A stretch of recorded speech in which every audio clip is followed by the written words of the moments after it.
Hello student, BSc जो आपका second year है, आज आपकी नई बुक स्टार्ट हो रही है। ठीक है बेटा, उसका नाम क्या है? उस्तर अवकलज हायर कैलकुलस। ठीक है, इस बुक्स का काफ़ी हद तक आपने पोर्शन पीछे पढ़ रखा है आपने, और ये पेपर फर्स्ट की 3 यूनिट कंप्लीट करती है। टोटल 5 यूनिट होती है बेटा, 3 यूनिट करती है और 2 यूनिट आपकी दूसरी किताब पढ़ती है। ठीक है, इसको बोलते हैं अभिसरण सिद्धांत, कन्वर्जेंट बुक दूसरी बुक बेटा है। लेकिन ये बुक्स बेटा है काफ़ी इंपॉर्टेंट है, ज़्यादा कोर्सेज इसकी पहले किताब करा रहा हूँ मैं आपको। इसमें स्टार्ट करते हैं बेटा आपको लिमिट, सीमा। इसका मीनिंग क्या होता है पहले?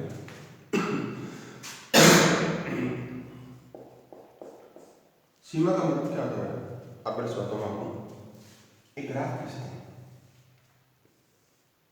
ये ग्राफ y बराबर fx का होता है। x इस दिशा में बढ़ता रहता है हमेशा, तो अपन एक पॉइंट लेते हैं जिसका नाम x बराबर a है। एक आप कुछ भी हो सकता है बेटा, 0, 1, 2, -1 पॉइंट में भी हो सकता है इसका मान। अपन थोड़ा सा आगे बढ़ते हैं तो यहां पर आता है x बराबर a प्लस h। आगे बढ़ते हैं कि इस दिशा में हमेशा x वैल्यू बढ़ती है, h बहुत कम राशि होती है, मतलब x टेंड्स टू 0। ठीक है, पीछे आते हैं x बराबर a माइनस h। तो देखो यहां से आगे जाएंगे तो वो होगी राइट हैंड लिमिट, पीछे आएंगे तो वो होगी लेफ्ट हैंड लिमिट, मतलब कि बाईं सीमा। इधर दाईं सीमा, इधर बाईं सीमा, ये हमेशा ध्यान रखना। तो सिम्बल्स लिखा था, सिम्बल मतलब संकेत क्या होते हैं बेटा इसकी, दाईं सीमा और बाईं सीमा की, पहली बात। और दूसरी बात ये बेटा कि एक चीज सिखाता हूँ आपको मैथ्स में पहले, ऐसे ऐसे लिखा हुआ है ना, limit x tends to a of fx, तो इसका मतलब होता है राइट हैंड लिमिट और लेफ्ट हैंड लिमिट दोनों होते हैं। इसका मीनिंग होता है right hand limit and left hand limit both, मतलब दाईं सीमा और बाईं सीमा, इसका मीनिंग है। ये हमेशा आपको ध्यान रखना।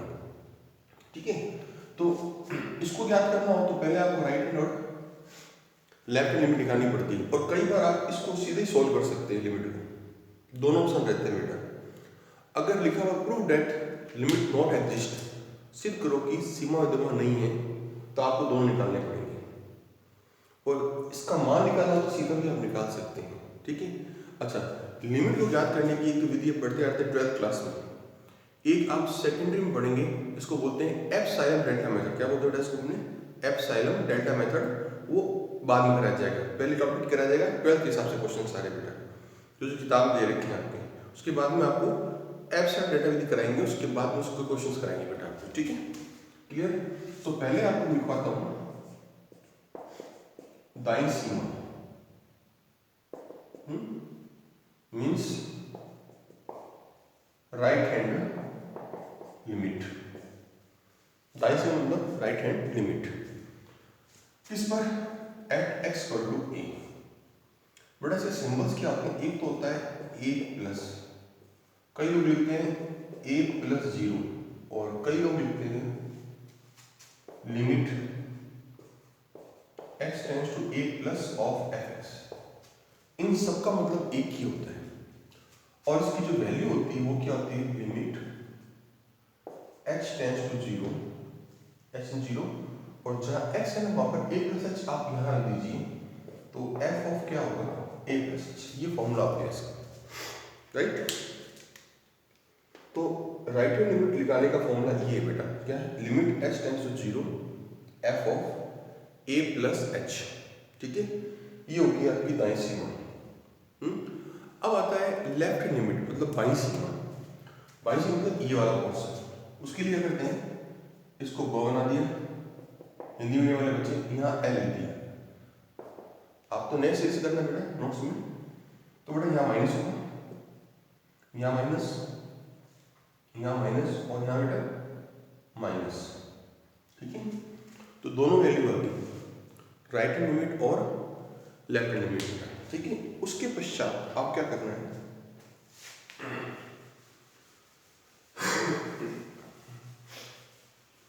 सीमा विद्यमान होना आपने पढ़ा होगा, लिमिट एग्जिस्ट,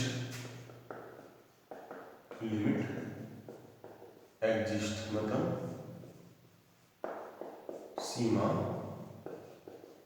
विद्यमान होना, ये सबसे इंपॉर्टेंट चीज है। इसकी कंडीशन होती है बेटा, वो क्या होती है, दाईं सीमा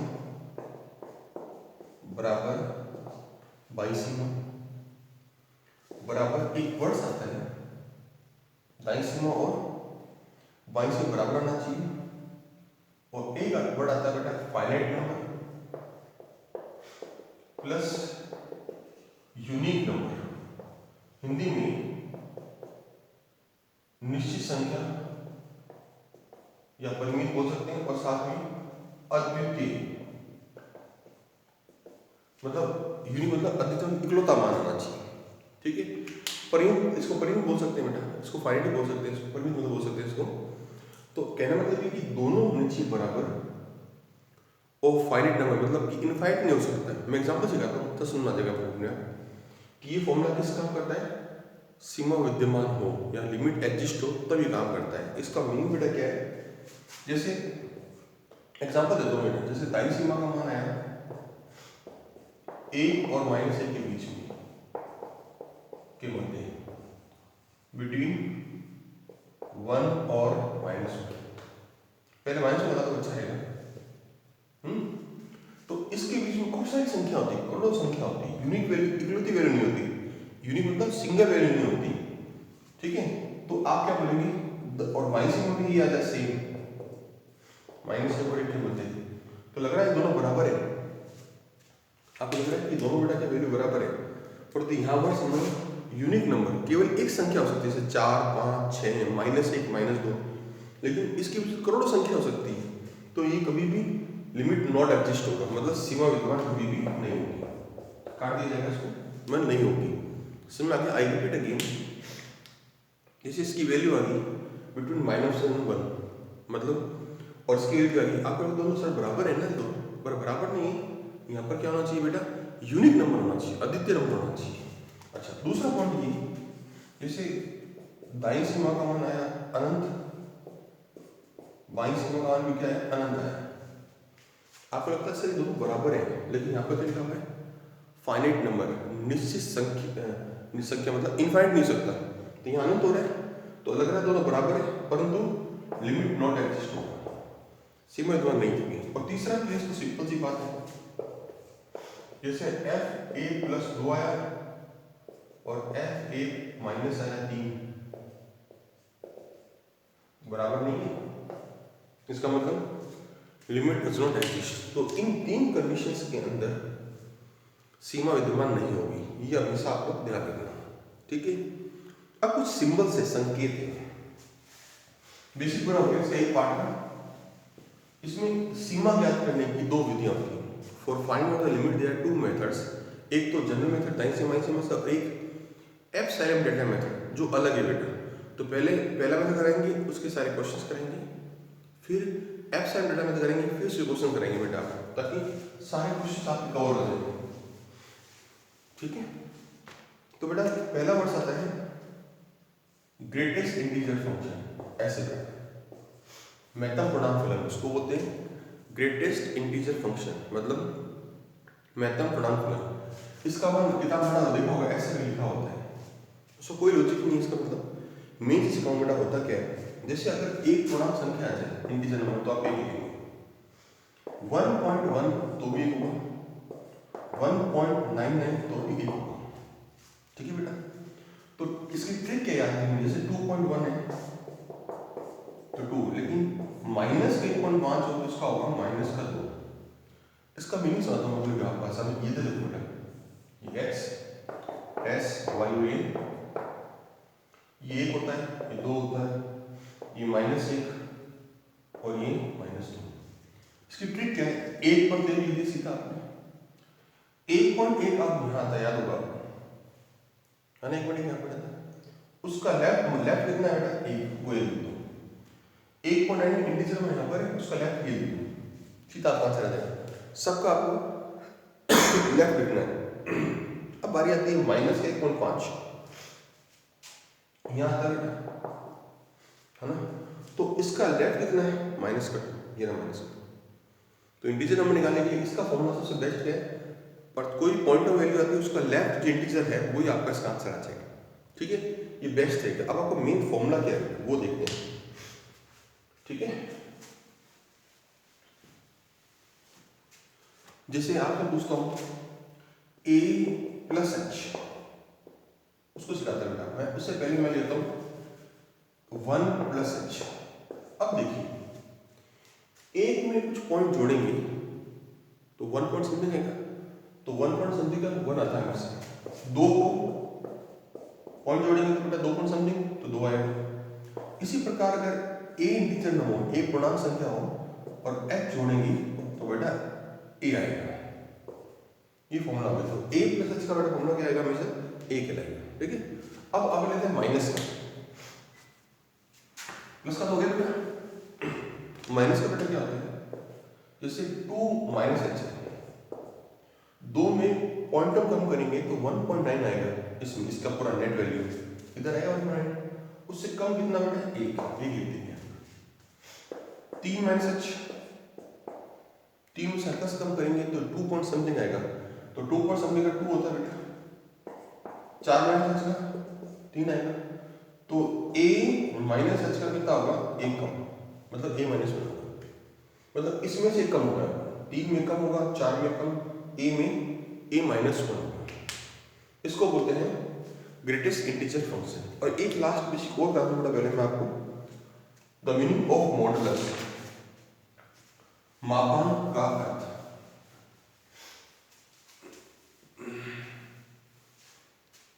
द मीनिंग ऑफ मॉडुलस मतलब मापांक का अर्थ। ठीक है, अब से सिंपल देखो, अब पता होगा जब मोड खोलते हैं ना एक्स को बेटा, एक्स की वैल्यू पता करें कितनी, प्लस है कि माइनस है, तो आप यहाँ लिखते हैं प्लस और माइनस। इसका बेटा कारण क्या है वो सिखाता हूँ बेटा मैं आपको फिलहाल। अगर x का मान 0 से, जैसे मैं एग्जांपल लेता हूँ, 4 का मोड क्या होता है 4, 5 का मोड 5, लेकिन अगर -4 होता है ना तो उसका मोड खोलते हैं तो बाहर पहले माइनस लगाते हैं अपनी तरफ से, ताकि अंदर का माइनस बाहर के माइनस को प्लस कर दें, मतलब +4। -5 का मोड निकालना है तो बाहर माइनस लगा दो, तो बेटा क्या होगा +5, राइट। तो उसकी ट्रिक बेटा क्या है, अंदर प्लस तो बाहर प्लस लगाते हैं, जब मोड को हटाते हैं अंदर माइनस तो बाहर माइनस, कब, जब मोड को हटाते हैं। तो इसकी ट्रिक होगी, अंदर माइनस हो रहा हो तो अपनी तरफ से माइनस लगाएंगे ताकि अंदर का माइनस बाहर के माइनस को प्लस कर दें, अंदर नेगेटिव हो रहा है तो बाहर नेगेटिव लगाएंगे ताकि अंदर का माइनस बाहर के माइनस को प्लस कर दे। अब एग्जांपल सिखाता हूं मैं आपको, ये देखिए ये एग्जांपल।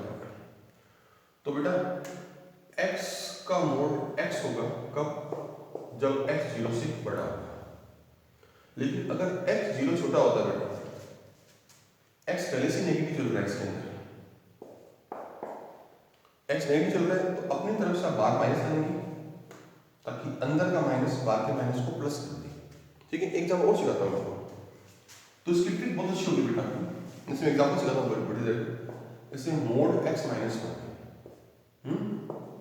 ठीक है बेटा, यहाँ पर ले रहा हूँ 1 से बड़ा, एक ही मैंने क्यों लिया बेटा इसके अंदर, क्योंकि यहाँ 1 लिखा हुआ है, यहाँ 2 तो 2 लेते हैं।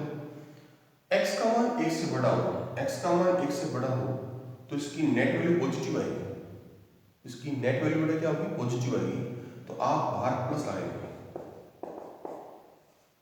ठीक है, और अगर x का मान 1 से कम है, x का मान 1 से कम है तो इसकी नेट वैल्यू आएगी नेगेटिव, तो बाहर क्या आएगा बेटा, माइनस लगाएंगे।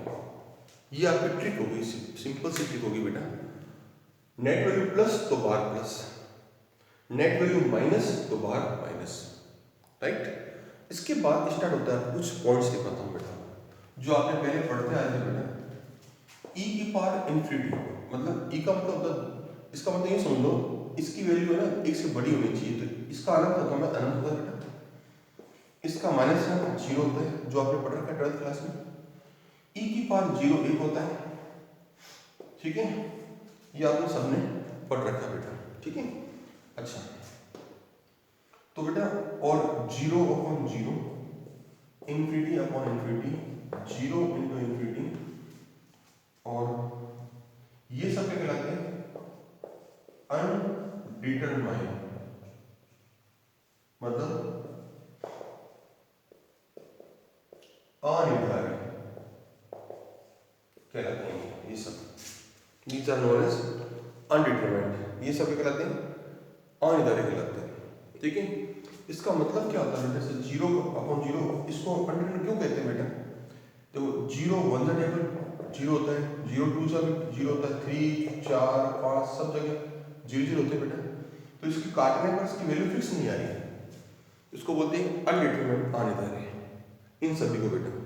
जैसे 6 अपॉन 3 है, फिक्स है, यहाँ पर 2 ही लिखा जाएगा, 2.1 2.2 कुछ नहीं लिख सकते, इसको बोलते हैं डिटरमाइंड। और इसको बोलते हैं अनडिटरमाइंड, मतलब अनिर्धारित, क्योंकि इसको काटने पर इसकी वैल्यू फिर निर्धारित नहीं हो रही। जैसे 0 1 से 0 होता है, 0 2 से 0, 0 3 से 0, इस तरह से बेटा इसकी वैल्यू फिक्स नहीं होती। तो इस तरह आपका एक पार्ट का बेसिक कंप्लीट हो गया। इस बेसिक जितने भी एग्जांपल्स है, क्वेश्चन है, वो हम आपको कल कराऊंगा। फिर दूसरा टॉपिक लूंगा एप्स डेटा मेथड, उसके जितने एग्जांपल है, क्वेश्चंस भी कराऊंगा। तो इस तरह इस टॉपिक को कंप्लीट करेंगे बेटा।